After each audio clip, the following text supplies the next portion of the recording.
ini saya coba beri materi dulu ya, karena sepertinya kita agak ketinggalan dengan kelas A ya. Jadi kelas A itu sudah sampai gradien dan ini ya, sudah ke aplikasi diferensial vektor. Nah, ini saya coba minggu ini untuk materi diferensial vektor sampai medan skalar, medan vektor ini bisa diselesaikan sampai dengan hari besok pagi ya. Mudah-mudahan semua bisa terselesaikan dengan baik. Jadi nanti materinya nggak tertinggal dengan kelas yang sebelumnya. Oke. Nah, sebenarnya nanti di materi diferensial vektor ini pun penerapan geometri analitik nanti akan di review lagi atau digunakan lagi. Nah, di sini nanti justru kita akan melihat ciri khas ya dari penerapan rumus-rumus operasi vektor, terutama yang digunakan di geometri analitik itu untuk apa saja gitu ya. Kemudian cara penggunaannya bagaimana, ini lebih bisa banyak dilatih di sini. Jadi mudah-mudahan nanti bisa dikenali karakteristik dari operasi vektornya gitu. Oke, jadi seperti minggu lalu mungkin sempat disinggung sedikit ya tentang geometri diferensial ini. Jadi kita sudah melihat vektor ini sebagai fungsi dari fungsi dari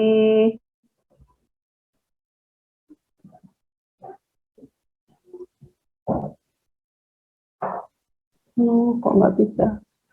Ini sudah ada yang record. Sudah direkod ya ini ya? Belum Bu, sepertinya Bu. Oh, tapi saya dijadikan host kok nggak bisa ngerekod ya? Apa karena saya nggak login ini ya, hanya nggak sign in ininya. Bentar. Tadi langsung join di linknya gitu aja, tadi belum.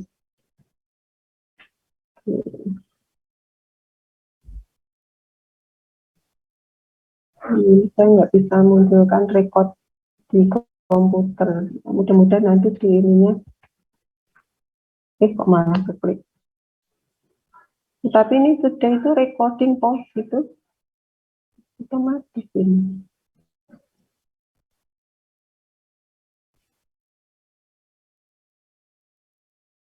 Oke. Kayaknya otomatis.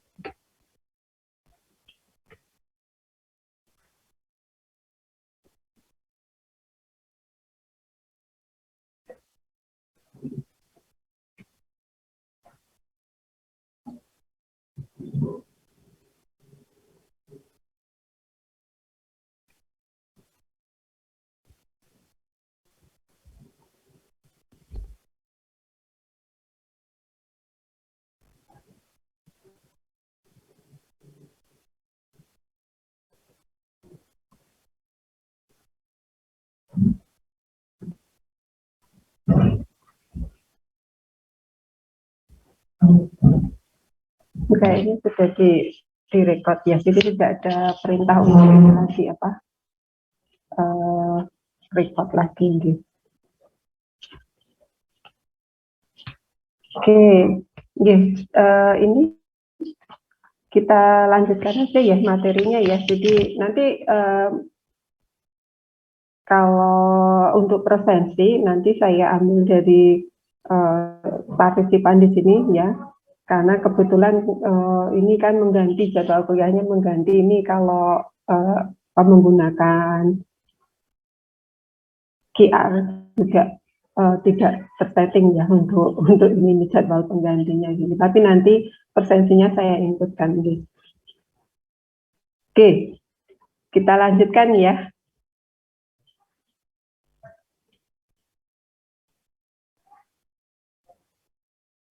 Nunggu. Tuh, kok agak berat ini.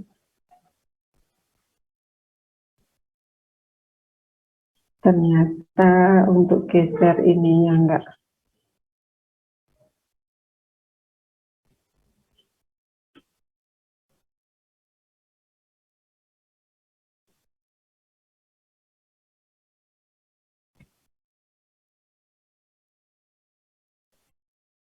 Enggak mau.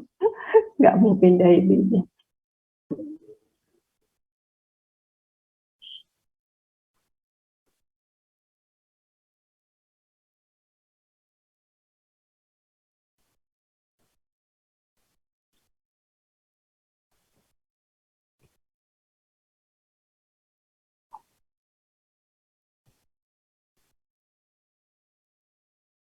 Ganti. Oke.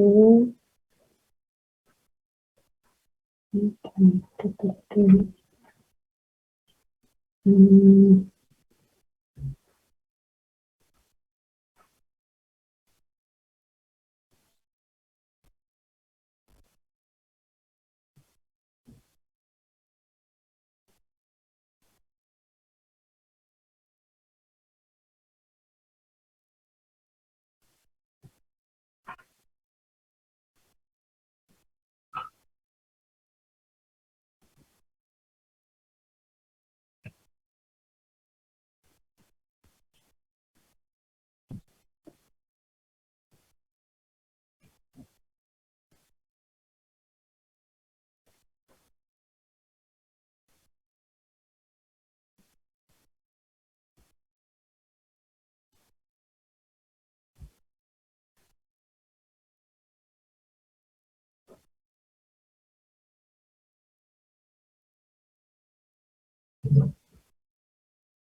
Recording in progress.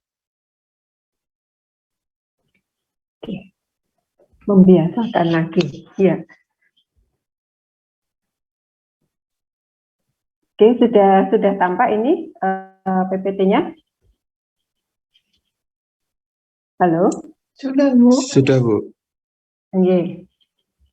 Ya, kita kita lanjutkan. Jadi sekarang kita akan melihat nanti vektor itu sebagai fungsi dengan peubah atau perubah ya, yang benar mana istilahnya. Tapi di sini vektornya nanti kita akan lihat dia sebagai fungsi. Ya, kalau kemarin kan vektor kita nyatakan sebagai elemen vektornya itu langsung ini ya, satu nilai gitu ya. Nah, sekarang kita lihat sebagai fungsi. Misalkan ini kalau fungsi itu yang biasa kita pakai untuk menuliskan itu kan Y sama dengan Fx gitu ya. Nah, ini perubah atau peubah bebasnya ini adalah X ya. Jadi X-nya ini bisa kita ganti berapapun ya. Nah, nanti nilai Y akan mengikuti nilai X di sini. Nah, ini sehingga di sini X ini yang sebagai peubah bebas, sementara Y-nya adalah yang tidak bebas. Gitu. Nah, jadi dalam satu fungsi itu selalu ada pengertian itu. Nah, di dalam bentuk yang skalar, bukan vektor, ya kita punya misalkan Y sama dengan sinus X, maka nilai X, nilai Y-nya ini nanti akan mengikuti nilai X ya, kan seperti itu. Ya, sin 0 berapa, sin 30 berapa itu. Nah, nilainya akan mengikuti fungsi sinusnya di sini. Atau Y sama dengan, kalau ini tidak hanya satu, tapi lebih dari satu ya fungsi peubahnya. Nah, ini bisa contohnya cos X plus Y, atau Y sama dengan Fx plus 2Y, misalkan kayak gitu ya. Nah, kalau di dalam satu vektor, ini kita bisa tulis P, misalkan ini P fungsi dari T. Ya, vektor P ini fungsi dari T. Ini juga bisa kita nyatakan seperti itu, vektor. Sehingga P ini kalau kemudian elemennya adalah P1, P2, dan P3, maka P sama dengan PT ini berarti juga bisa ditulis ya masing-masing P1-nya juga fungsi dari T, P2 fungsi dari T, dan P3 juga fungsi dari T. Nah, contohnya misalkan vektor P itu merupakan fungsi dari elemennya itu cos sinus T, sinus T, sin 2T. Nah, ini masih satu perubah T gitu ya. V sama dengan cosinus T, sinus T, ini T-nya kedobelan, sin 2T gitu ya. Ini contohnya seperti itu. Digeser nggak mau lagi. Oke. Nah, kalau kemudian ini terjadi perubahan ya di dalam variabel T-nya atau perubah T-nya di sini, maka vektornya ini akan terjadi seperti ini. Jadi kita bisa lihat V sama dengan T plus delta T itu sama dengan V1 plus V1 ini juga ada perubahan T plus delta T, V2-nya juga demikian, V3 juga demikian. Ya. Nah, sehingga di sini kalau VT-nya sendiri itu seperti tadi ya, V1T, V2T, V3T, maka akan diperoleh delta V. Delta V sama dengan T plus delta T dikurangi VT, itu ya. Jadi kalau digambar di samping ini ada vektor VT, ada vektor VT plus delta T. Nah, delta V-nya kemudian ini selisih ya, selisih vektornya tadi ada delta V seperti itu. Nah, kalau kemudian delta V diturunkan diidikan ya terhadap VT, ini kemudian ada seperti ini, sehingga kita bisa kembalikan ini ke derivatif ya, V ke T bisa ditulis dV per dt, didefinisikan ya, ini di kalkulus sudah pernah ya dibahas. Jadi kalau derivatif itu berangkatnya dari fungsi limit, biasanya seperti itu. Jadi dV per dt sama dengan limit delta T mendekati 0, delta V per delta T, V tadi selisihnya tadi diturunkan terhadap T.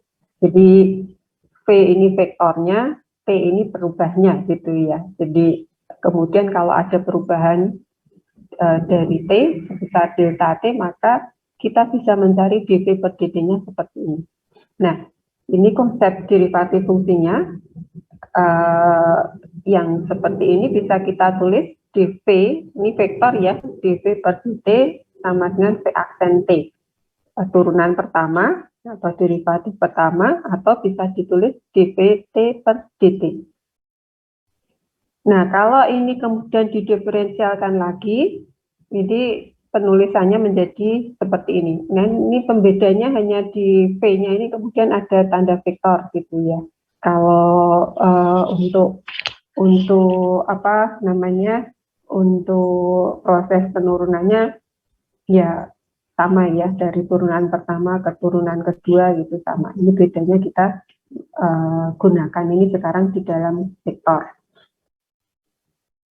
Oke, nah sekarang jika kita mempunyai R itu satu vektor dengan elemen vektornya X, Y, Z, itu kalau di R3, atau R sama dengan X, Y. Nah, jika R ini merupakan fungsi dari U, maka vektor tadi ya kemudian menjadi RU, gitu ya. RU, vektor yang merupakan fungsi dari U. Sama ya seperti tadi, jadi setiap elemennya kemudian juga merupakan fungsi dari U, XU, YU, ZU. Ini masih satu perubah, jadi kita menggunakan U saja di sini. Jadi R bisa dinyatakan sebagai R dalam kurung U. Ini nanti kalau digambarkan, dia akan berupa kurva, gitu. Ya. Nah, kira-kira gambarnya seperti ini. Jadi R itu vektor yang merupakan fungsi perubah U, ya. Ini menyatakan satu kurva baik di R2 maupun di R3. Nah, tadi kalau ini RU, kemudian ada RU plus delta U, seperti itu, ya. Sehingga di sini kita mempunyai delta R. ya, delta R. Nah, kalau RU tadi ada di sini titik P, ya, kemudian RU plus delta U ini ada titik I, ya. Nah, ini nanti kita bisa lihat ya, delta R-nya kemudian sama dengan vektor PQ-nya di sini. Jadi RU itu OP, RU plus delta U OQ, delta R sama dengan PQ. Jika delta U mendekati 0, maka Q akan sama dengan T atau Q akan mendekati P gitu ya. Nah, delta R per delta U sama dengan DR.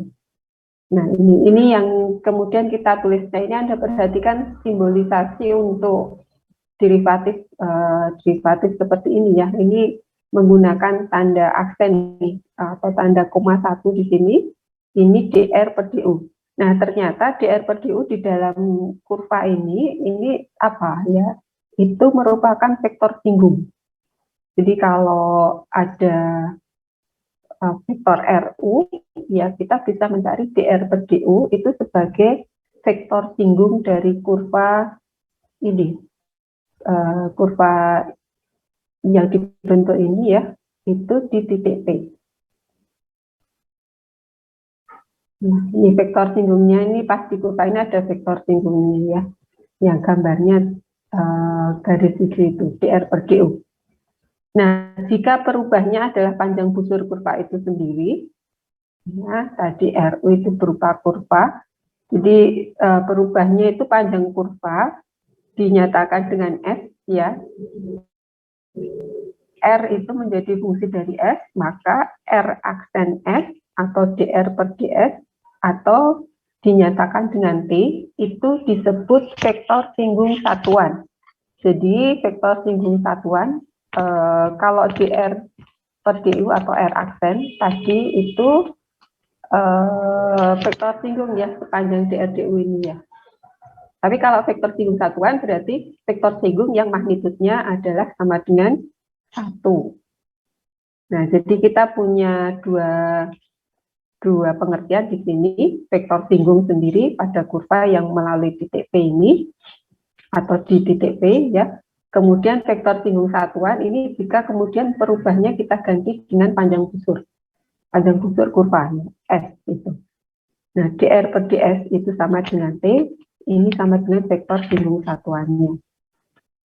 Itu sama aja R aksen dibagi magnitud dari R aksen. Ini karena vektor ya, ini kemudian vektor dibagi magnitud vektor ini kan sama dengan vektor satuannya. Nah, vektor singgung satuan itu kalau magnitudnya sama dengan 1.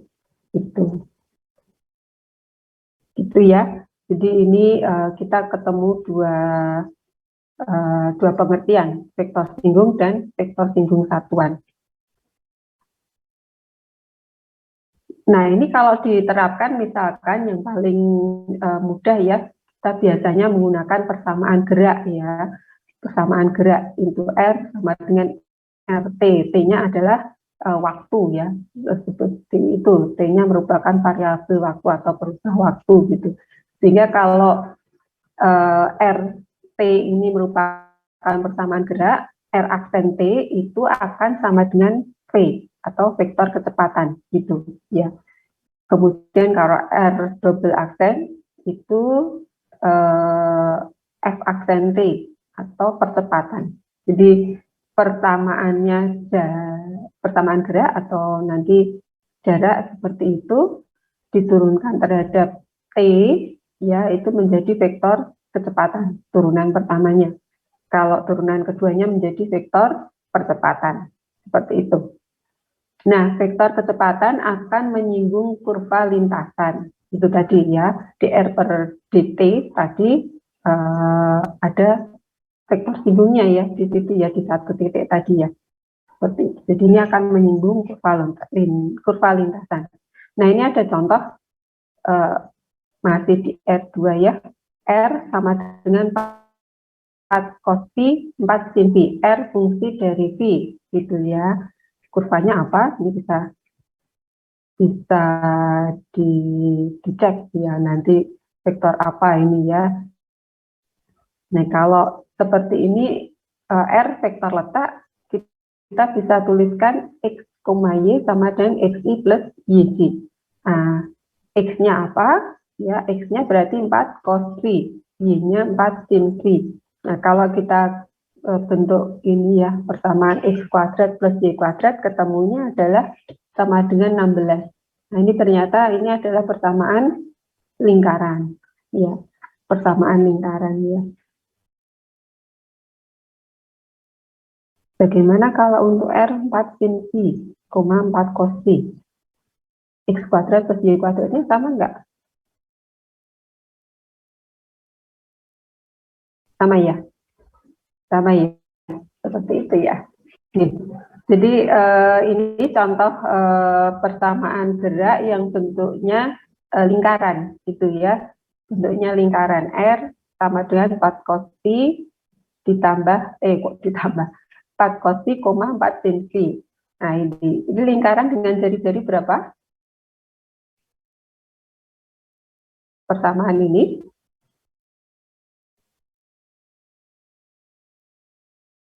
Ya, jari-jarinya 4. Ya. Oke, kemudian ada sifat-sifat dari vektor yang merupakan fungsi dari satu perubah. Ya, jika U, V, W adalah vektor fungsi dan V adalah skalar fungsi dengan perubah skalarnya adalah T, ya, maka kalau A itu vektor tetap, dA per dt sama dengan 0. Jadi vektor tetap itu kayak kalau kita menurunkan konstanta gitu ya di persamaan skalar ya, kita menurunkan konstanta. Tapi kalau di sini dA per dt, A-nya vektor tetap, maka dA per dt sama dengan 0. Kemudian ini rumus penjumlahan vektor, dua buah vektor kalau diturunkan bagaimana? Kita bisa turunkan satu per satu, du per dt ditambah dv per dt. Ini sama kayak yang biasanya kita terapkan ya. Nah, kalau untuk perkalian ini ada dua model ya. Perkalian vektor itu kan ada dua model, du dot v per dt atau kita bisa menggunakan operasi yang du cross v per dt. Nah, ini nanti sifat ini perlu Anda cermati ya. du dot v per dt itu sama dengan u dot dv per dt ditambah du per dt dot v. Nah, nanti yang berlaku sifat perkalian dot dan perkalian cross bagaimana ya, u dv per dt dengan du per dt dot v. Ini kemudian kalau du cross v per dt itu u cross dv per dt ditambah du per dt cross v. U cross dv per dt ditambah du per dt cross v. Nah, ini perkalian cross. D skalar U dt itu sama dengan skalar kali du per dt ditambah dv U ya per dt, ini v du per dt ditambah dv per dt U. Nah, ini kalau tiga vektor seperti apa? Ya, tiga vektor ini kalau yang triple skalar ya, du dot v cross v per dt sama dengan u dot v dv per dt ditambah u dot dv per dt cross v ditambah du per dt dot v cross v. Ini penjabarannya seperti ini ya. Tapi kalau Anda mungkin mengurutkan ini lupa gitu ya, Anda boleh operasikan dulu ininya, operasikan dulu u dot v cross v-nya ini ya. Yang di dalam kurung ini Anda ini baru diturunkan terhadap perubahnya gitu. Nah, ini untuk yang nomor 7 ini perkalian triple vektor ya. Ini juga du per dt-nya bisa dicari ya, du per dt-nya juga dicari, cuma untuk yang 6 dan 7 ini Anda harus hati-hati dengan urutan operasinya ya, karena ini nggak bisa dibolak-balik ya, nggak bisa dibolak-balik. Ya harus urutannya seperti ini. Oke, nanti bisa dicoba dengan contoh ya, contoh vektor yang merupakan satu fungsi. Ini ya, kemudian oke, misalkan ini tadi ya. Misalkan ini tadi V sama dengan 1 V2, V3, atau kita tulis V1 plus V2J plus V3K, ini merupakan vektor letak. Kalau kemudian V sama dengan VT, ya, ini kan sama ya, V1 kemudian menjadi V1T, V2 sama dengan V2T, V3 sama dengan V3T. Sehingga V-nya bisa kita tulis seperti ini, V1TI plus V2TJ ditambah V3T kalikan K. dV per dt diturunkan ke masing-masing, V1 dI per dt plus dV1 dTi, gitu ya. Kemudian V2 dJ per dt plus dV2 dTj. Nah, seperti ini ya. V3 dK per dt ditambah dV3 per dt kali K. Nah, ini diferensialnya seperti itu. Karena dI per dt sama dengan dJ per dt sama dengan dK per dt, ini sama dengan 0, maka dV per dt ini kemudian cukup seperti ini. dV1 per dt, dV2 per dt, dV3 per dt. Ya. Itu ya. Kalau ini vektor letak ya, jadi dV per dt-nya langsung seperti ini.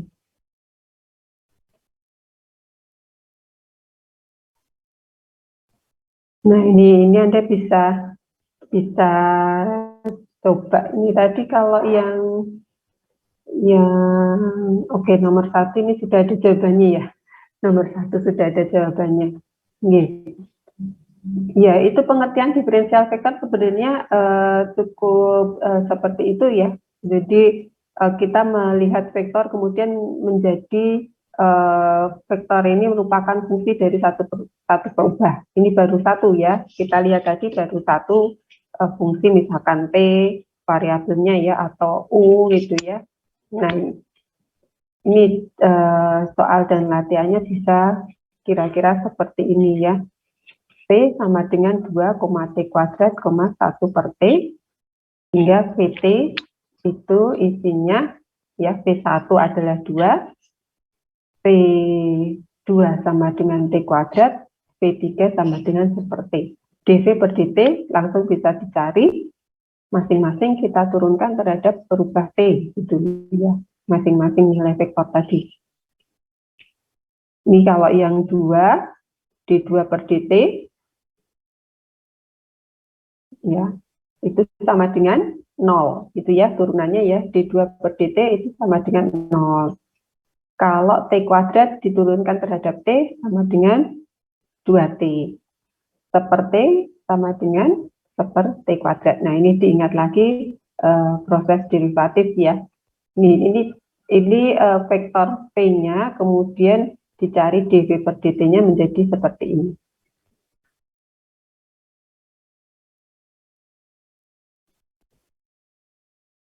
Silakan dicoba ini yang nomor 2. Silakan dicoba yang nomor 2. Jadi ada dr per dt, dicari ya. Ini R-nya fungsi dari T, yaitu sinus T, cosinus T, T. dr per dt-nya berapa?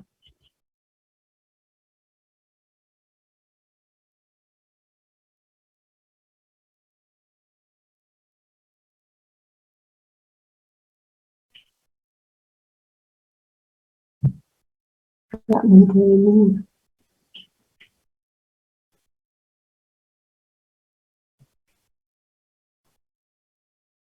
Ini saya kira nanti Anda bisa coba nih, dr per dt untuk R sama dengan sin TI plus cos TJ plus TK, atau R sama dengan sin T, cos T, T.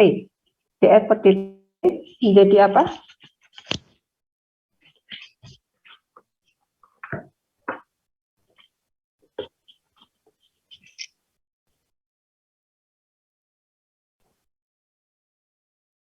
Bentar. Oh, ya, ini kan.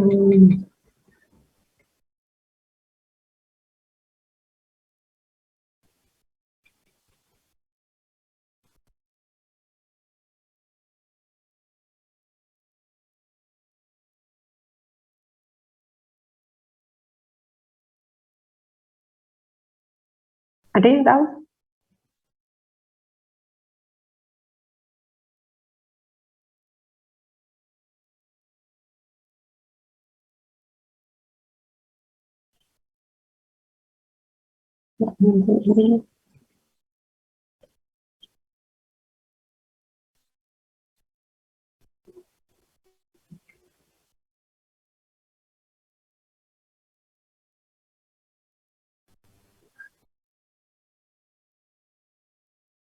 dV1 per dt sama dengan apa? Jadi sinus T diturunkan terhadap T. Hasilnya apa?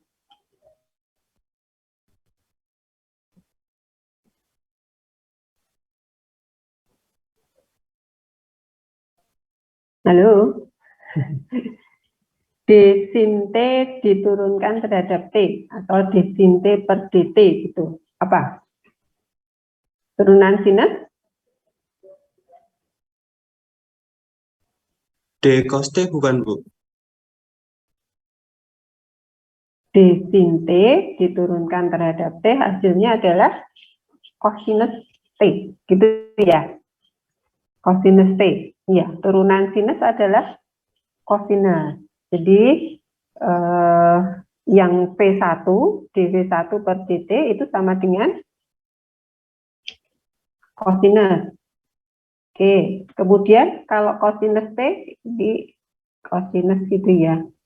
Cosinus T. Kemudian yang dV2 per dt ini derivatif aja ya. Ini dV2 per dt cosinus diturunkan menjadi apa? Turunan. Anda mungkin bisa ini ya. Bentar, ini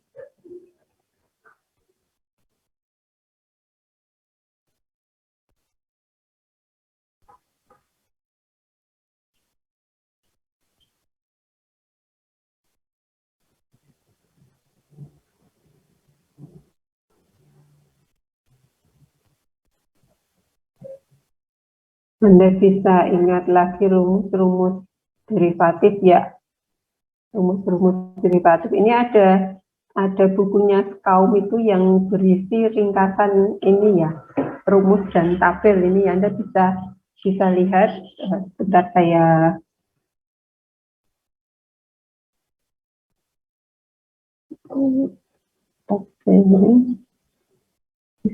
share lagi.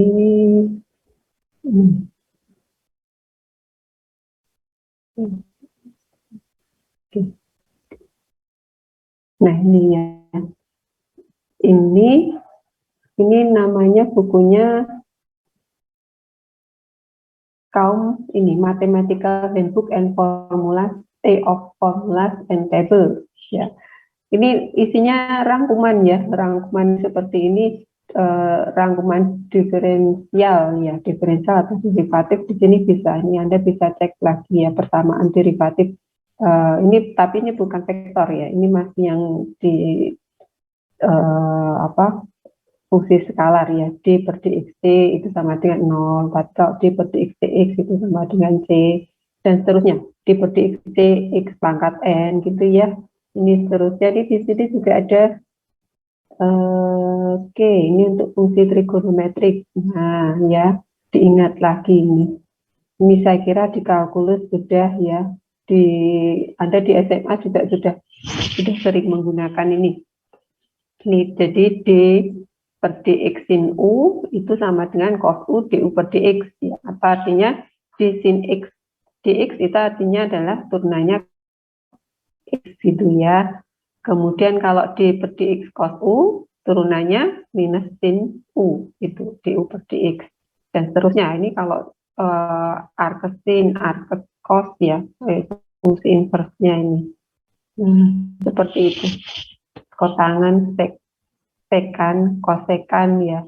Ini semua fungsi trigonometri ada untuk mencari ininya, dari derivatifnya ya. Nanti kalau eksponensial nih ya. Nah, jadi Anda perlu mengingat lagi ini ya. Ini kalau eksponensial dan logaritmik itu ada ln U, A pangkat U, E pangkat U gitu ya. Seperti ini ya. Sudah ingat? Ya, sudah. Ya, jadi yang tadi saya stop lagi. Yang tadi jadinya dV2, berarti ini V2 adalah cosinus T, turunannya adalah minus sin T, gitu ya. Ini Anda harus latihan lagi untuk derivatifnya, ini minus sin T, minus T, itu. Kemudian T diturunkan terhadap T, dV3 per dt itu berarti sama dengan 1. Sehingga yang A itu ya dr per dt jawabannya adalah vektor cosinus t, minus sinus t ya, 1. Ini. Itu ya. Itu dr per dt. Jadi sebenarnya seperti itu saja ya, ketika memperlakukan vektor itu sebagai fungsi dari satu peubah gitu. Nah, ini kalau kemudian dicari magnitudnya, ya berarti Anda sekarang melihat ini sebagai vektor ya, yang isinya cosinus t, minus sin t, 1 ya. Kalau dicari magnitudnya berarti magnitud vektor adalah akar dari P1 kuadrat plus P2 kuadrat plus P3 kuadrat, kan gitu ya. Nah, sekarang sudah ganti, ini yang dicari magnitud dari dr per dt. Nah, tadi ketemu dr per dt itu vektor ini. Cosinus t, minus sinus t, 1. Nah, magnitudnya berapa? Anda cari saja ya. Anda cari magnitudnya tadi dengan rumus tadi. Gitu. Nanti kalau fungsi yang seperti ini, fungsi cosinus dan sinus ini nggak pernah selesai ya, sampai turunan berapapun bolak-balik lagi gitu ya. Nanti berarti ini yang B ini bisa dicari d kuadrat R per dt kuadrat. Jadi dr per dt-nya bisa diturunkan lagi, karena ini masih berupa fungsi dari perubah T, ya Anda bisa turunkan lagi d kuadrat R per dt kuadrat ketemu. Ya, jadi R aksen per dt tadi ya. Ketemu, ini turunkan lagi, cosinus T turunkan lagi, minus sinus T turunkan lagi. Yang satu diturunkan terhadap T sudah ini ya. Apa tadi, nggak ada lagi ya, ketemunya 0 kalau yang itu. Sudah. Tapi sin cos ini nanti akan bisa diturunkan terus ya. Dia nggak akan berhenti ya sampai turunan ininya.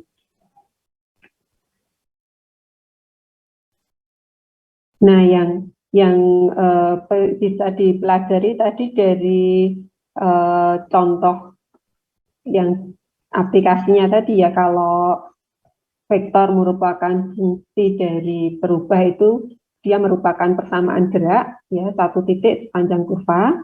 Nah, ini ada yang contoh nomor 3, ini Anda diminta untuk mencari magnitud dari kecepatan dan percepatan pada saat T sama dengan 0. Artinya apa? Artinya Anda cari R aksen dan R double aksen untuk vektor yang ada di sini, gitu ya. Kemudian nanti Anda menghitung magnitud kecepatan tadi apa? V ya, V itu sama dengan dr per dt, gitu ya, atau R aksen, gitu kan. Kalau percepatan, apa? D kuadrat R per dt kuadrat, jadi dv per dt, gitu. Nah, nanti magnitudnya bisa Anda hitung dengan memasukkan nilai T sama dengan 0. Jadi T-nya diganti dengan 0, baru dihitung magnitudnya. Gitu. Nah, ini nanti bisa nah, ini kalau inilah komponen kecepatan dan percepatannya pada saat T1 dalam arah ini. Nah, ini nanti komponen kecepatan ini sudah kita bahas di awal ya, komponen vektor itu seperti apa. Nah, tinggal ininya, arahnya ini yang kemudian diikutkan di dalam vektornya ini. Ya.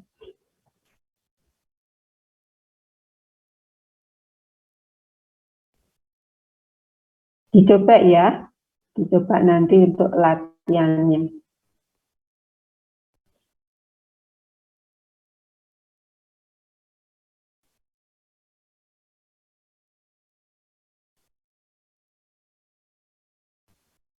Kalau vektor normal itu apa? Pengertian vektor normal kalau di sini. Kira-kira, atau mungkin yang nomor 5 dan nomor 7 nanti ya. Nah, ini yang nomor 6, kalau untuk latihan yang nomor 6 di sini, ini kira-kira bisa membayangkan cara hitungannya. Nih, kalau yang nomor 6 ini, tadi pakai sifat, tadi bisa ya, pakai sifat perkalian dot dan cross yang kemudian derivatifnya bisa dicari dengan sifat-sifat tadi, atau Anda boleh mengerjakan yang ada di kurung dulu, baru kemudian dicari ini d per dt-nya, itu sama saja, ya, Anda boleh. Nah, yang kemudian bisa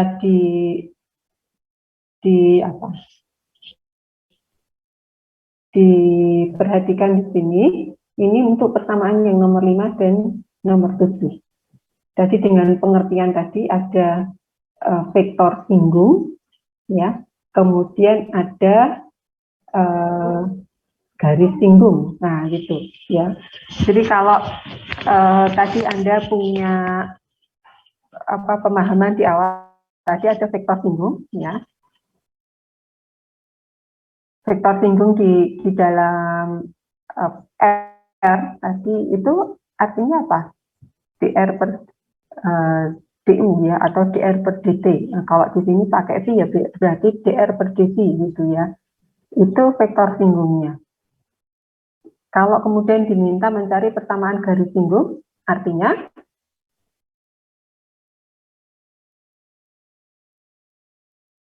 apa?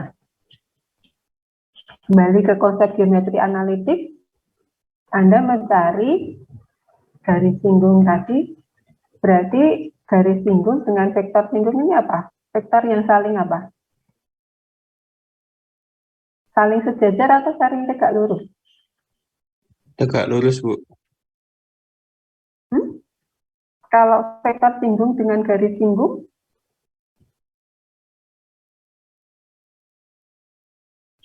kita lihat ya gambarnya tadi ya. Nah, ini dr per du itu vektor singgung kurva, ya. Kalau kemudian kita diminta mencari garis singgung, ya, berarti kan garis yang ini ya berimpit dengan vektor singgungnya ya, atau setidaknya melalui titik P ini juga, terus dia berimpit dengan vektor singgungnya, kan perpanjangan dari vektor singgungnya ini tadi toh. Kalau mencari persamaan garis ya. Jadi artinya apa? Vektor singgung dan garis singgung di dalam kurva ini, dia berimpit atau tegak lurus? Konsepnya. Berimpit, Bu. Berimpit, ya. Kalau berimpit itu berarti persamaan yang saling sejajar, ya. berarti kan searah ya, tinggal ini sejajar, jadi vektor singgung dengan garis singgungnya ini sejajar ya.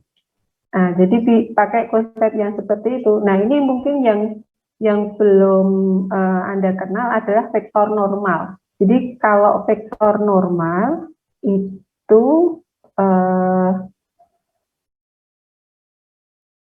nanti kalau di kemarin di pengertian cross itu sudah dikatakan, jadi kalau ada dua buah, oke.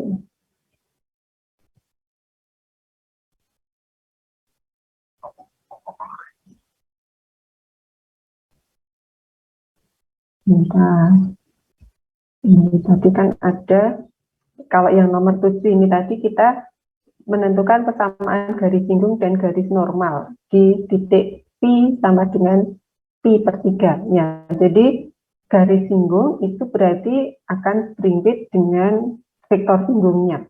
Itu. Nah, sementara garis normal itu berarti kita harus mencari vektor normal. Itu dulu ya. Nah, vektor normal pada kurva itu yang seperti apa? Vektor normal itu berarti vektor yang tegak lurus di permukaan kurva, gitu ya. Vektor yang tegak lurus di permukaan kurva, seperti itu. Kalau itu bidang, ya persamaan bidang, berarti vektor normal itu adalah vektor yang tegak lurus bidang, seperti itu ya. Jadi nanti di sini aplikasinya juga akan menggunakan konsep geometri analitik tadi, yang saling tegak lurus, saling sejajar gitu ya. Cuma vektornya ini kemudian vektor yang sudah merupakan fungsi dari satu perubahan gitu ya. Nah, coba nanti kira-kira kalau diaplikasikan di sini kemudian seperti apa gitu ya. Ini dipancing, tapi nanti sebenarnya yang seperti ini nanti akan dibahas lebih khusus ya di kurva dalam ruang, gitu ya. Di kurva dalam ruang ini diferensial vektor yang ya kalau targetnya sih sudah di apa dialokasikan minggu sebelum UTS ya. Ya mudah-mudahan nanti minggu depan kita bisa ini bisa bahas kurva dalam ruang ini ya. Tapi setidaknya Anda bisa mengambil konsep dari geometri analitik kemarin ya. Jadi kalau kita sudah tahu vektor singgung itu yang bagaimana, vektor normal yang seperti apa ya. Yang dikatakan normal itu biasanya tegak lurus garis atau tegak lurus bidang itu di dalam satu ini. Itu vektor normal.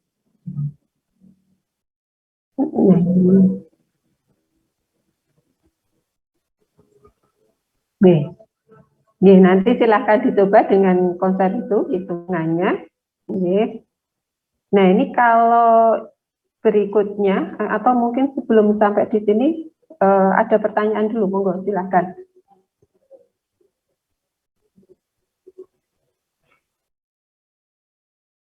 Silakan kalau ada pertanyaan. Saya sambil ngerekam ya.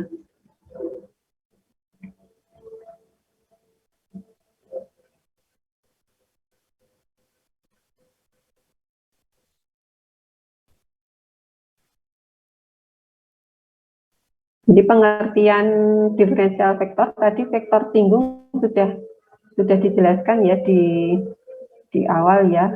Vektor singgung itu seperti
Gimana? Ada pertanyaan nggak dengan konsep tadi? Jadi Anda sudah mengkombinasikan konsep kalkulus untuk vektor gitu ya. Ada derivatif vektor di sini. Karena vektornya sudah merupakan fungsi gitu ya.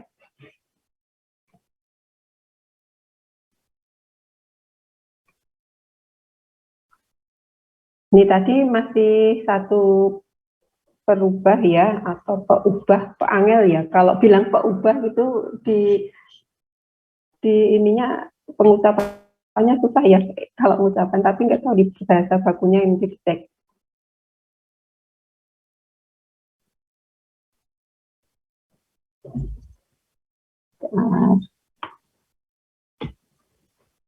Ya.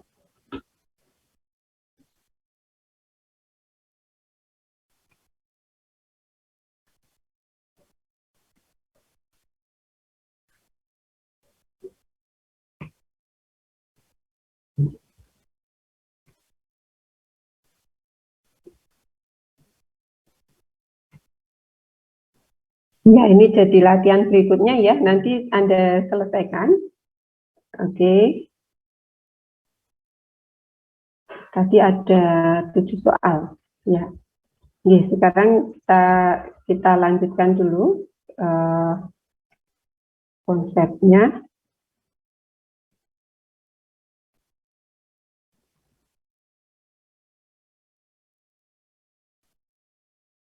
Nah, ini kalau kemudian fungsinya lebih dari satu berubah bagaimana? Jadi misalkan di sini ada V, vektor V itu merupakan fungsi dari perubah S dan T. Itu ya sama ya, sebenarnya ini sama. Kemudian V1 itu S, T, kemudian V2 juga merupakan fungsi dari S dan T, V3-nya juga merupakan fungsi dari S dan T. Nah, ini yang terjadi kemudian kalau ada dua berubah, derivatifnya menjadi derivatif parsial. Ya, P ke perubah S dan T. Jadi dV per ds sama dengan dV1 per ds, dV2 per ds, dV3 per ds. Sementara kalau dV per dt, dV1 per dt, dV2 per dt, dV3 per dt. Itu.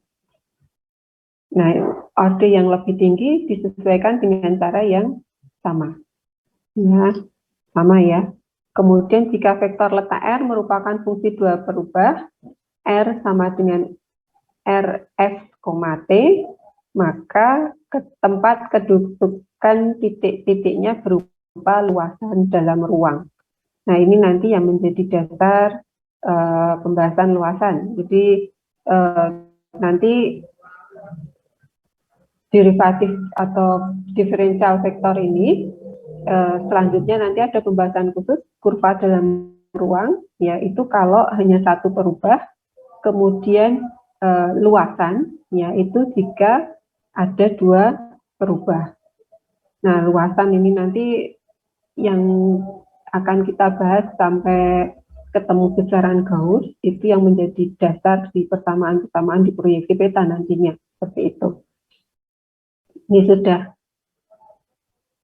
Nah, ini kita mengingat lagi kalau ada derivatif parsial. Jadi, misalkan A ini X, Y, Z, di A itu berarti kan diferensial A, itu derivatif A dx ya, kali dx, itu dA per dx, ditambah dA per dy, ditambah dA per dz, seperti itu ya.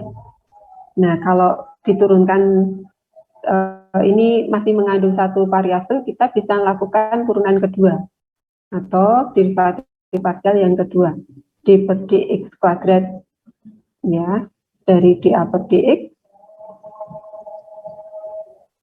d kuadrat dy ya, ini sama dengan seperti ini, turunan keduanya ya, intinya seperti itu.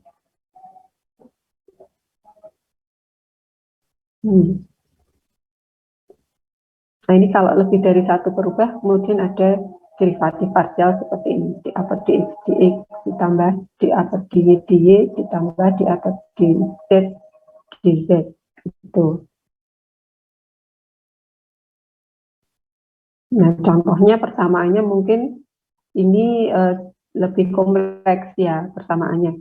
Ini jika A memiliki derivatif parsial order 2 atau lebih, maka nih D kuadrat A per dx dy sama dengan D kuadrat A dx dz. Nah, ini contohnya A sama dengan 2x kuadrat Y dikurangi X pangkat 4I ditambah EXY dikurangi Y sin X. Ya, sudah dicampur-campur ya ini ya fungsinya ya. Ada fungsi kuadrat, ada fungsi eksponen, ada fungsi trigonometri. Ini biar semua di-review ini maksudnya ya, seperti itu. Nah, nanti Anda bisa mencari ini dA per dx ya. A diturunkan terhadap X berapa, A turunkan terhadap Y berapa ya.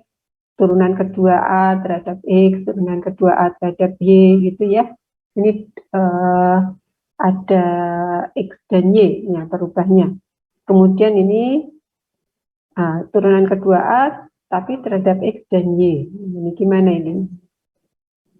Ya, ini nanti Anda juga bisa buktikan dA kuadrat dx dy dengan dA kuadrat d kuadrat A dy dx ini sama enggak hasilnya? Ya, kalau dia masih merupakan persamaannya ya sampai diturunkan kedua itu masih diperoleh satu vektor yang merupakan fungsi dari satu perubah, maka kita masih bisa mencari turunan sampai berikutnya ya, turunan berikutnya atau ketiga gitu. Nah, ini bisa Anda coba untuk yang ini ya, yang contoh di sini. Jadi kira-kira intinya kalau diferensial vektor itu basicnya seperti itu. Nah, nanti kita akan terapkan itu untuk aplikasinya apa tadi ya. Seperti yang pertama tadi sudah ada kurva ya. Kurva itu persamaan gerak ya. Persamaan gerak nanti juga akan bisa dibuat ya sistem koordinat berjalan. Kemarin Anda sudah belajar sistem koordinat ya, itu kan mesti ada basis vektor ya, vektor yang menjadi basisnya gitu ya. Nah, sekarang kalau itu berupa kurva, nanti juga akan bisa kita bentuk sistem koordinat berjalannya. Nah, nanti terus bagaimana gitu ya. Nah, itu nanti di kurva dalam ruang, itu aplikasinya di sana. Jadi kalau kemudian variabelnya atau perubahnya itu lebih dari satu atau dua, di sini ya kita batasi dua, itu menjadi luasan. Itu aplikasinya. Tapi ada aplikasi yang lain yang nanti kita akan pelajari juga ya, itu medan vektor dan medan skalar. Itu ya, medan vektor dan medan skalar. Oke. Kira-kira kalau menyelesaikan ini pakai konsep di kalkulusnya Anda sudah bisa? Ya, sudah bisa ya harusnya ya. Dicoba nanti. Nanti sambil Anda buktikan yang bagian ini. Sorry. Yang bagian ini turunan kedua ini dx dy dengan dy dx ini nanti ini baru muncul. Ya, yang ini ya. Ini dengan ini sama enggak? Anda bisa buktikan sendiri ya.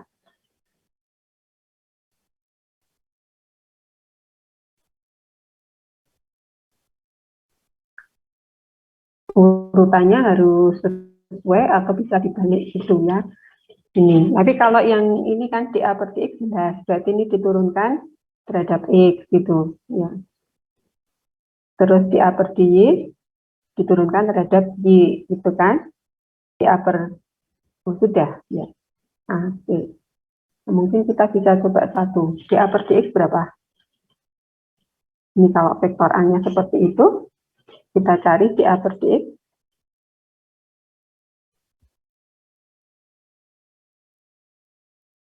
Berapa?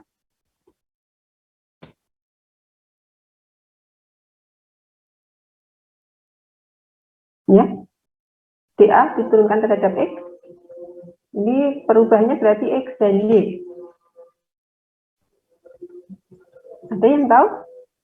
dA per dx, 2x kuadrat y diturunkan terhadap x. Yang I dulu. 4Y bukan, Bu? 4xy. Oh, Ya. 4X iya, Bu. Ya, x-nya masih ada ya, Mas ya. Iya, Bu. 4xy. Nggak apa-apa, kita sambil belajar mengingat ya. Ini yang kadang, nah ini ya, kadang matematika itu sulitnya kan di situ ya. Ke ini sedikit tetap nggak boleh gitu ya. Terus 4xy minus, ini I-nya belum selesai. 4X pangkat 3. Nah, 4xy minus 4x pangkat 3 I, gitu ya. Ditambah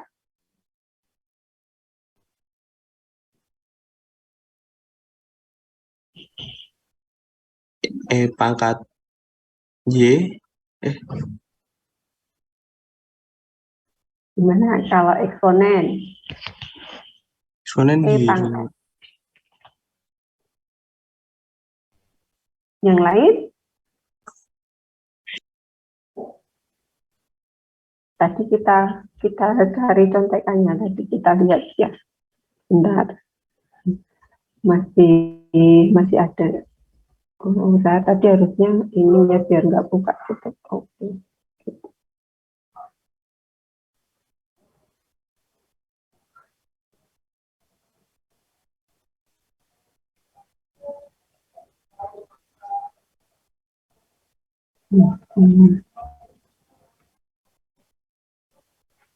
Sebentar ini pakai screen nanti ya biar mudah ya. Ini D per dx E pangkat U itu artinya E pangkat U du per dx. Jadi tetap ya E-nya harus pangkat U dulu ya. Jadi kalau tadi E pangkat xy berarti E pangkat xy dulu baru du per dx gitu. Jadi tadi ini ya, bentar ini. Ini. Ya, kita lihat yang ini ya. Mengingat yang ini ya. D per dx E pangkat U. Jadi ini fungsinya kan U. Turunkan terhadap X itu. E pangkat U du per dx gitu. Nah, kalau tadi di sini itu E pangkat xy berarti ini U-nya adalah xy, tapi kita turunkan terhadap X. Jadi hasilnya apa? E pangkat xy terus dikali Y, Bu. Nah, oke. Berarti E pangkat xy dikali Y gitu ya. Itu. Terus ini masih belum selesai, turunkan terhadap X. Min Y Y cos X. Y kosinus X. Oke. J. Gitu toh? Bisa. Ya. Ini. Pennya nggak ke bawah. Nah, seperti itu ya. Terus ditambah yang tinggal K ini. Nah, K-nya X kuadrat cos Y. Berapa? Diturunkan terhadap X. 2X cos Y, Bu. Ya, ini 2X. Oh, enggak muat. Ini 2X tambah 2X ini. Oh, salah. Tambah 2X 2X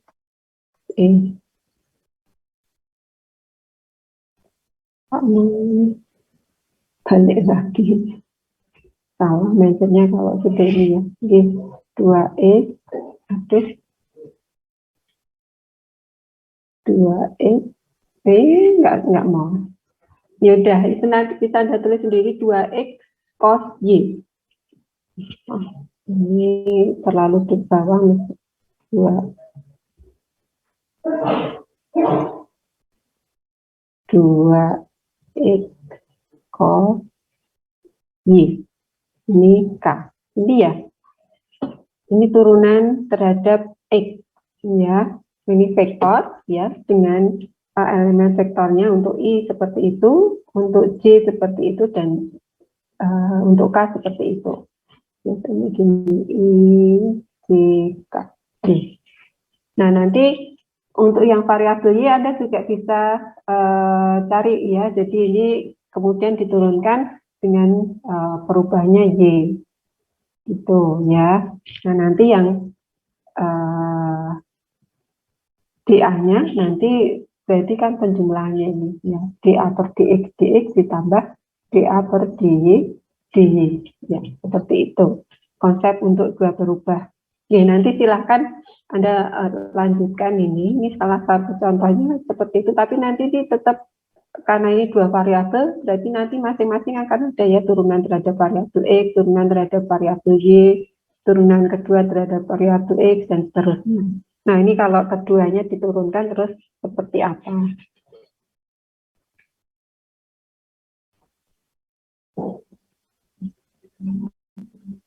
Kira-kira ingat ya prosesnya seperti ini ya di kalkulus ya. Ini tinggal diterapkan di vektornya saja. Jadi seperti yang di atas tadi, ini kalau derivatif parsial berarti nanti akan seperti ini. Ya. A itu fungsi X, Y, Z, maka DA-nya menjadi DA per dx kali dx, ditambah DA per dy, ditambah DA per dz, dz, gitu. Oke, nanti ini kita gunakan ini kalau kita bahas luasan nanti yang seperti ini. Oke, sampai di sini kira-kira ada pertanyaan enggak? Jadi ini tadi ya ini ya penerapannya di sini medan vektor dan medan skalar. Jadi ini ada satu permukaan fungsi skalar ya, P sama dengan K. Nah, nanti ini ada dr ini adalah garis singgung pada permukaan ini ya, yang melalui T di sini. Ini dr itu ada ya, nanti dr itu apa gitu. Kemudian ini juga ada satu vektor yang namanya ini gradien ya, gradien atau nabla phi ini. Jadi di sini ada nabla phi, ini ada dr itu menyinggung di permukaan ini. Nah, sementara nabla phi ini mempunyai vektor satuan yang namanya n ya, vektor normal. Di tegak lurus di permukaan ini ada vektor normal. Itu nanti di pengertian medan vektor dan medan skalar ya, kita bahas seperti itu. Nah, nanti kalau kurva kita akan belajar yang seperti ini. Jadi R, kemudian dia bergerak tadi ya. Nah, ini menggunakan fungsi U. Ini ada kurvanya, T0 ini titik di sini ya, yang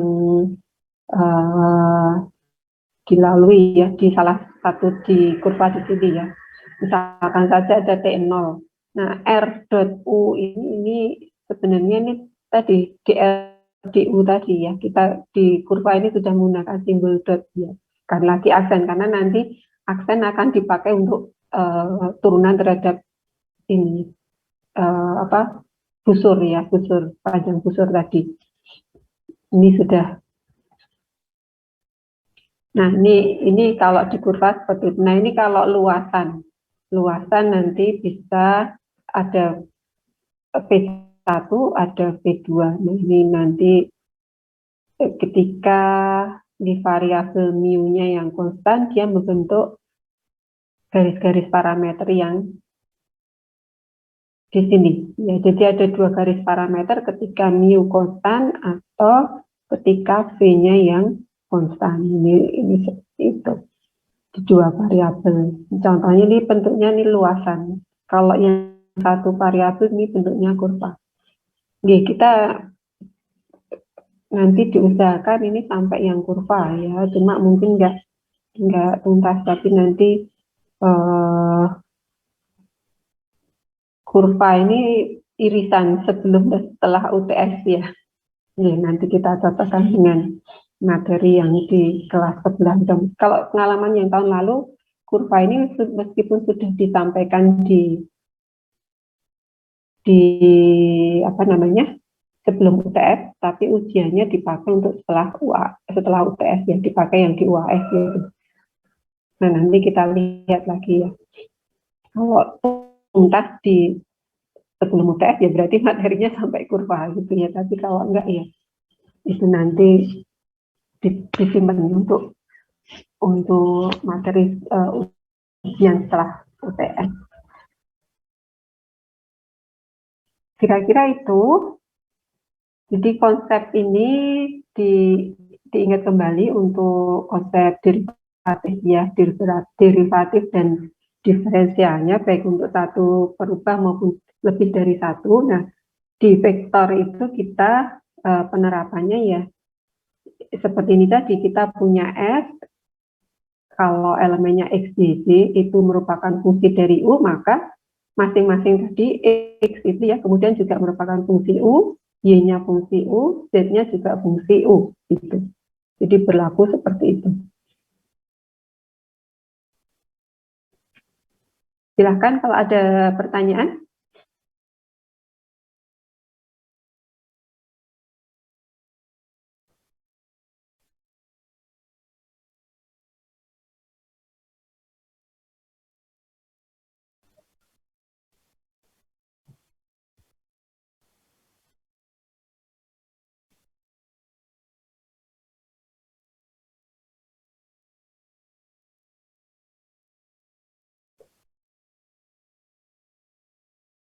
Jadi untuk materi hari ini latihannya yang ada di PPT ini tadi ya, latihannya ada di PPT ini tambah yang ini ya, tambah yang A sama ini nanti Anda selesaikan ya, Anda selesaikan sampai semua diferensialnya ini ya Anda selesaikan. Ada nggak kira-kira sampai yang ketiga, ada nggak ya?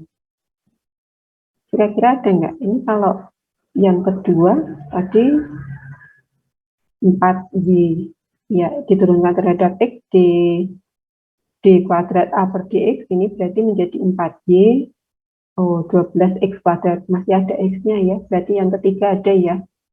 Nah ini jelas ini masih ada juga. Kemudian yang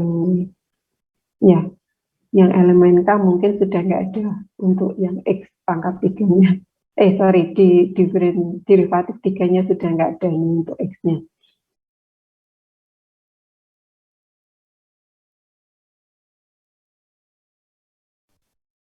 Tapi nanti bisa Anda cek.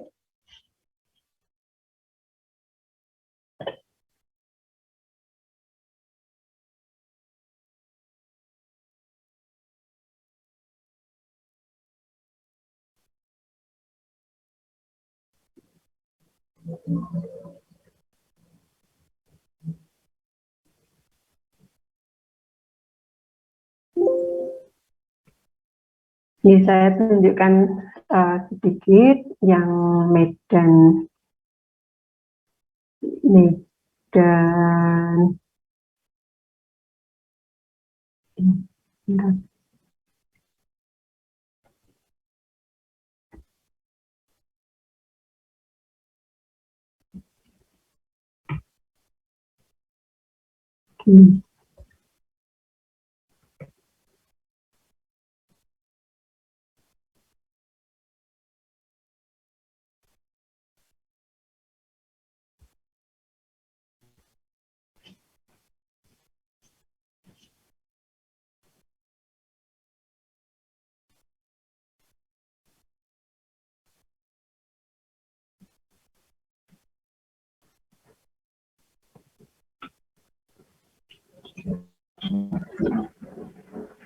ini yang aplikasi yang apa namanya medan vektor dan medan skalar. Jadi ini ya, ini ilustrasinya, ini kita membahas yang gambar yang di kiri ini dulu ya. Ini jadi kalau kita punya satu vektor V merupakan fungsi 3 berubah, ya. Jadi sudah tidak lagi satu, ini 3 gitu ya, yang juga berupa koordinat titik dalam ruang. Nah, ini dia fungsinya 3 berubah, ini juga merupakan fungsi koordinat titik dalam ruang. Jadi masing-masing dari vektor ini merupakan fungsi dari X, Y, dan Z. Ya. X, Y, Z ini seperti ini, V1 dalam kurung X, Y, Z, V2 X, Y, Z, ya, seperti itu. Nah, ini berarti V merupakan fungsi R atau vektor letak titik, ya. Satu titik dalam ruang dikaitkan dengan satu V dan ditulis V sama dengan VR. Itu. Nah, yang seperti ini yang disebut dengan medan vektor. Jadi V sama dengan VR. V-nya vektor, R-nya juga R. Ini namanya medan vektor.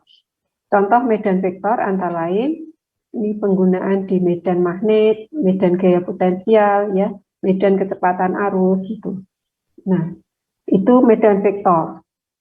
Kalau yang kita punyai itu skalar, ya. Jadi bukan V tetapi V. Ya, kalau V tadi ini vektor ya, tapi sekarang kita punya V. V ini fungsi dari R.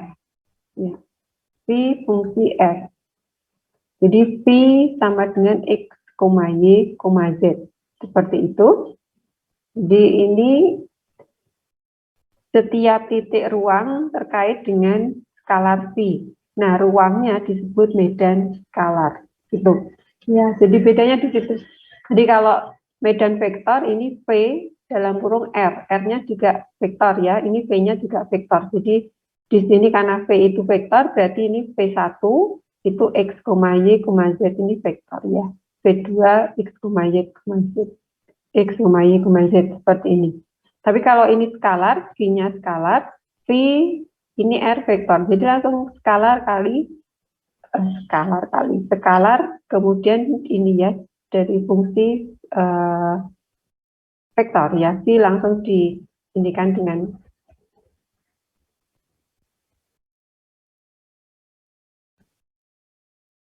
R yang berupa ini vektor dengan apa namanya istilahnya letak ya, letak titik seperti ini.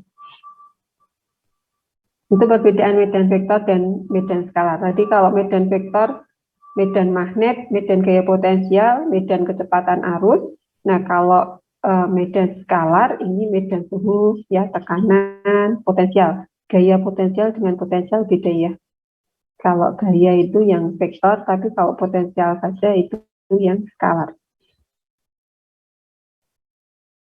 Ini contohnya, jika dalam ruang diketahui medan suhu itu skalar ya. V, X, Y, Z, maka V sama dengan konstan, memberikan luasan yang diberi nama bidang isometris sama suhu ya.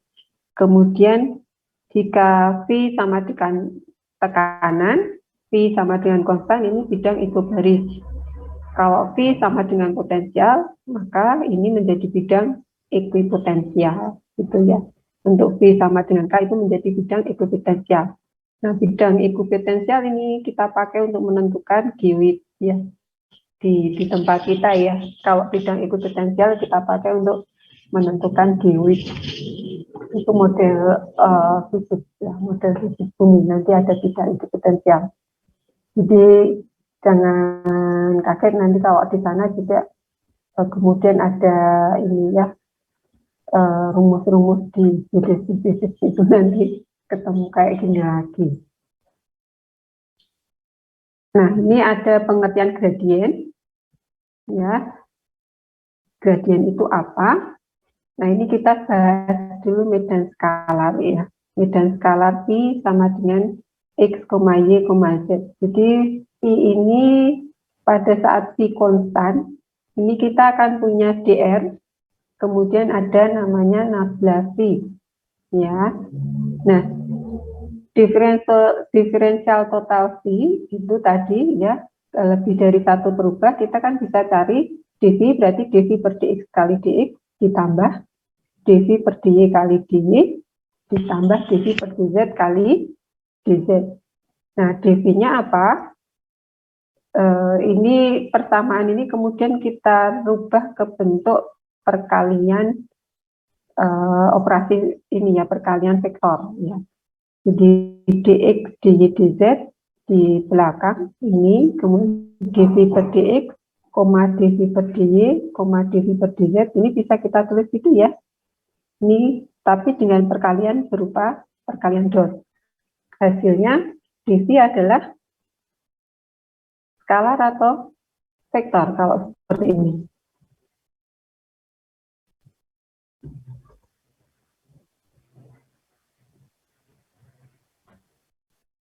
Gimana? dv di sini adalah skalar atau vektor. dv per dx, dv per dy, dv per dz dikalikan dx dy dz, atau ini tadi di diferensial totalnya seperti ini ya. Ini pengertian gradien seperti itu. Jadi gradiennya itu yang mana? Gradiennya itu adalah yang nablavi. Jadi yang vektor yang ke atas ini ya. Ini yang nablavi. Itu adalah gradien. Ya. Tapi kalau R-nya itu adalah X, Y, Z, maka dx, dy, dz sama dengan dr. Itu adalah di sini vektor yang menyinggung permukaan V sama dengan K ini. Nah, itu dr. Jadi dr dengan gradien ini saling tegak lurus. Itu ya. Karena apa? Ini di dalam gradien ini ada vektor normal satuan. Oke, jadi Anda harus mengingat konsep ini dengan geometrinya ya. Jadi jangan menghafalkan vektor singgung, vektor normal ini hanya dari definisi saja ya. Jadi kalau di pembahasan yang ini medan skalar, vektor singgungnya di sini, kemudian ini gradiennya. Ya, gradien ini vektor normalnya. Tapi nanti kalau pembahasan kurva ya Anda harus perhatikan vektor singgungnya yang mana, ya vektor normalnya yang mana, gitu ya. Nah, selalu di sini biasanya vektor singgung tegak lurus dengan vektor normal di sini. Nah, kalau dalam satu bidang, vektor normal itu adalah vektor yang tegak lurus terhadap bidang, gitu. Konsepnya selalu seperti itu.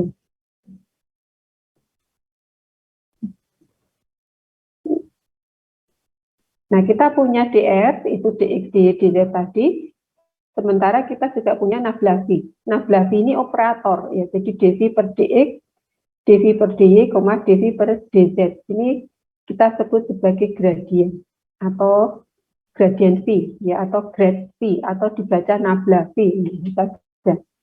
Sehingga dv ini akan sama dengan, ini tadi, ya, nablavi, yang dalam kurung ini nablavi.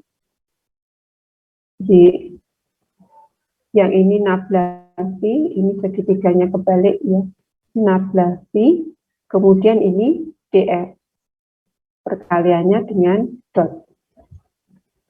Jadi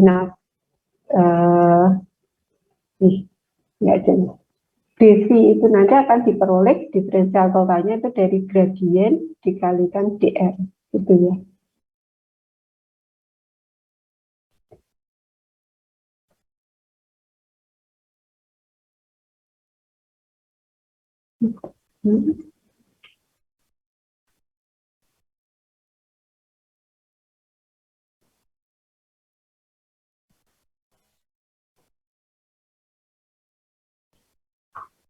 Di nabla ini atau gradien ini kalau kita tulis d per dx, d per dy, d per dz seperti itu. Ini masih sebagai vektor operator diferensiasi. Nah, ini sebelum dikenakan pada satu nilai tertentu, ini skala tertentu. Nah, nabla ini kemudian menjadi tidak berarti. Ya, jadi kalau kemudian bisa, karena nabla saja itu hanya operator diferensiasi gitu ya. Nah, dia akan mempunyai nilai setelah dikenakan pada satu skalar V, seperti itu. Ya, nabla V kemudian baru bisa dihitung. Ya, kok ketutup punya saya. Ini tadi dianggap sebagai hasil operasi nabla terhadap V. Jadi perkalian ya, hasil operasi nabla terhadap V. Kok perkalian? Apa? Hasil operasi. Nah, operasinya ya tadi, nabla V itu kalau nablanya D per DX, D per DY, D per DZ, nah V-nya berapa tadi ya? Nanti tinggal mengikuti. Ya, itu. Tapi kalau kemudian ini tadi dibalik ya, V kali nabla itu belum ini ya, belum bisa dinyatakan nilainya ya, karena ini masih berupa operator ya, karena V-nya tidak dikenakan terhadap nablanya tidak dikenakan terhadap V. Jadi kita ketemu nilai nabla V yang kita anggap gradien. Nah, gambarannya seperti ini tadi. Kalau kita punya satu permukaan dengan V sama dengan konstan, ini di titik T kita bisa tentukan dr, kita bisa tentukan nabla V tadi ya, ada nilai n-nya. Nah, ini kalau V-nya sama dengan K, maka dV-nya sama dengan 0. Nabla V dr juga sama dengan 0. dr adalah vektor yang menyinggung luasan, maka vektor nabla V tegak lurus bidang V sama dengan K. Jadi vektor nabla V ini juga sama dengan vektor normal luasan ini ya, n. Nah, vektor normal. Kalau n-nya ini normal satuan. Jadi kita cari aja nabla V dibagi magnitudnya ya. Ini vektor satuannya. Vektor normal luasan, vektor normal satuan pada luasan. Gitu. Oke, ini salah satu yang bisa kita peroleh ya, ada namanya gradien. Itu satu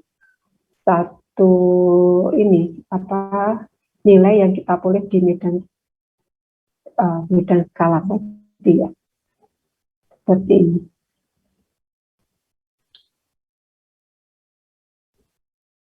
Ya, Anda perhatikan ini ya, perhatikan konsep geometri ini yang gambar-gambar ini. Jadi di geometri diferensial Anda harus melihat setiap nilai itu pada gambar itu cara geometrinya seperti apa itu ya, biar nggak kebolak-balik. Nah, nanti di sini juga akan muncul ya persamaan yang seperti ini ya, persamaan garis normal dan bidang singgung di titik 2,1,-1 pada luasan. Nah, ini luasan ya, luasan yang merupakan fungsi dari x, y, z tadi ya, x kuadrat y plus 3y pangkat 3z ini.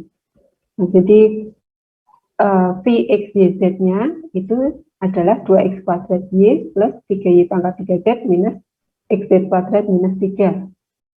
Nah, dv per dx ini, dv per dy ini ya, nanti diturunkan masing-masing variabelnya x, y, dan z. Nanti silakan Anda cek.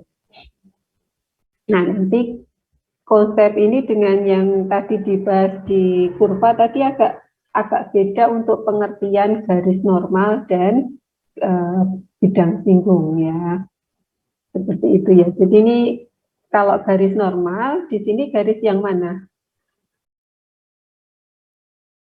Dari sini ya, garis normal berarti garis yang melalui vektor normal ini ya, ya tak? Garis normalnya berarti yang di sini. Ini yang Anda cari dengan nabla V tadi. Ya, ini.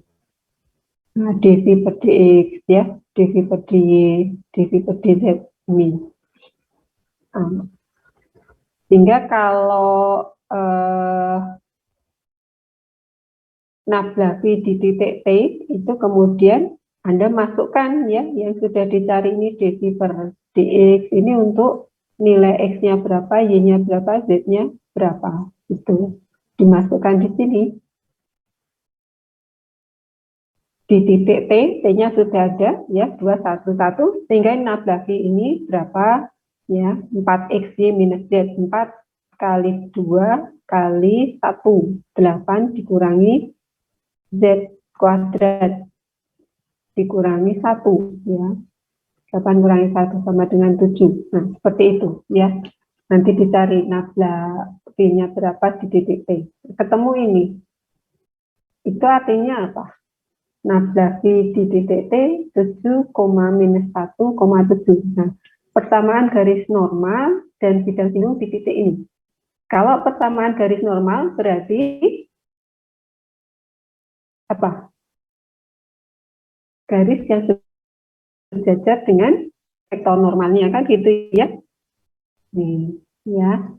Jadi kalau persamaan garis normal luasan berarti munculnya ini X, Y, Z sama dengan Anda pakai persamaan yang mencari yang sejajar kan gitu ya. Kan ketemu vektor normalnya sudah ya. Bentuk skalarnya menjadi ini. Tapi kalau persamaan bidang singgung di titik P, kita melihat ya bidang singgung itu tegak lurus garis normalnya tadi di gambarnya. Jadi rumusnya menjadi seperti ini. Nah ini konsep dot cross persamaan bidang, persamaan apa yang menyinggung kemudian sejajar ini bisa dipakai lagi konsepnya di sini. Ini saya kira mungkin ini nah ini untuk konsep dotnya ini juga bisa dipakai untuk menentukan sudut potong antara dua luasan. Ya, Anda bisa ini contoh yang kedua ini. Setelah ketemu gradien kita juga bisa menentukan cosinus theta, sudut antar dua luasan. Ini juga bisa. Oke. Nah silahkan dipelajari dulu. Besok pagi kita lanjutkan ya. Termasuk nanti Anda pahami ini ya, diferensial vektor tadi untuk latihannya itu. Mungkin itu dulu untuk hari ini. Besok kita lanjutkan untuk medan vektor dan medan skalar. Ini nanti saya postingkan di Simaster karena di belakang ini ada contoh-contohnya lagi ya. Ada contoh-contohnya lagi. Nah ini operatornya masih tidak hanya satu, jadi selain tadi ada gradien, ini ada derivatif berarah, ada divergensi, ada rotor, ada operator gabungan.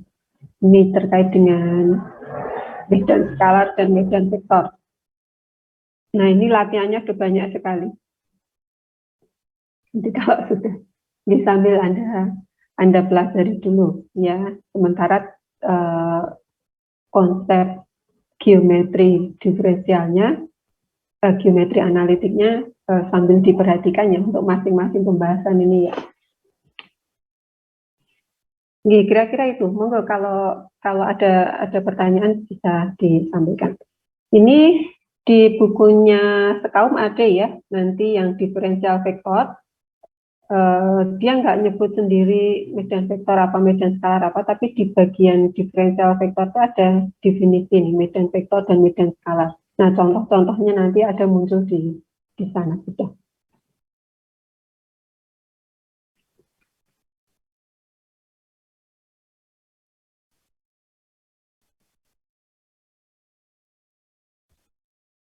Oke, mungkin besok lebih enak kalau langsung bahas latihannya ya. Lebih enak, ini kan teorinya sudah ada di sini, konsepnya ya. Nanti gradien apa, ini apa gitu ya. Nanti besok kita bisa langsung ke contoh-contoh latihan ini mungkin ya. Tidak semua, tapi paling tidak dari konsep-konsep ini mana yang bisa nah yang lainnya nanti bisa Anda pelajari sendiri. Ya, intinya itu. Ya, saya kira itu dulu ya. Khawatir nanti bentar Anda juga ada kuliah yang lain ya, biar ada waktu untuk istirahat isoma. Nggih. Itu ya. Ada yang mau disampaikan sebelum saya akhiri? Untuk yang belum absen bagaimana Bu? Belum absen karena terlambat atau gimana?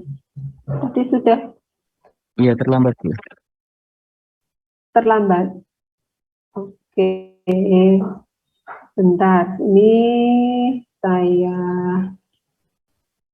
terlambatnya jam berapa tadi gabung, Mas? 12 kurang 15 Bu.